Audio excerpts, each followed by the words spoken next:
ପତାକା ସମସ୍ତ ଭକ୍ତଙ୍କୁ ଆହ୍ୱାନ କରୁଛି। ପାଟି କରନି ନିଜେ ପାଟି କରିବ ଘରୁ ପଳା।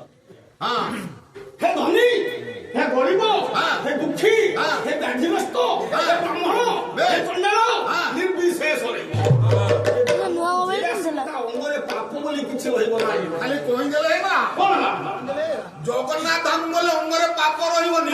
ଆଉ ବଳିଷ୍ଠ ପ୍ରମାଣ କୋଉଠି ଅଛି କହିଲା ଭଗବାନ ଶଙ୍କର କଲେ ବ୍ରହ୍ମହତ୍ୟା ପାପ। ଧୀରେ ଧୀରେ ଜଗନ୍ନାଥ ଧାମକୁ ଗଲେ ଅଙ୍ଗରେ ପାପ ରହିବନି ଏକଥା ପ୍ରମାଣ ଅଛି କୋଉଠି?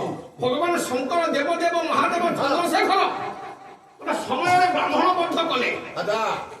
ସେ ମସ୍ତକଟା ଶିବଙ୍କ ହାତରେ ଲାଗି ରହିଲା।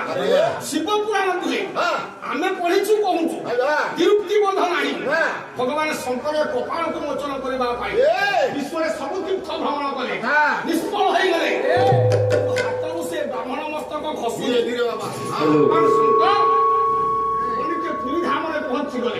ଅପୂର୍ବ ଧାମ, ଅବର୍ଣ୍ଣନୀୟ ଦର୍ଶ ଖ୍ୟାତି।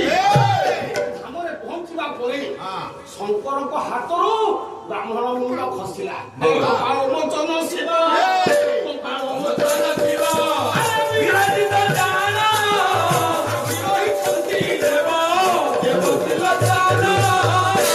ବର୍ତ୍ତମାନ ବି ପୁରୀ ଯାଆନ୍ତି, ଚାକ୍ଷୁଷ ପ୍ରମାଣ ଯୋଉଠି ଭଗବାନ ଶଙ୍କର କପାଳ ମୋଚନ ଶିବ ନାମରେ ଅଛନ୍ତି।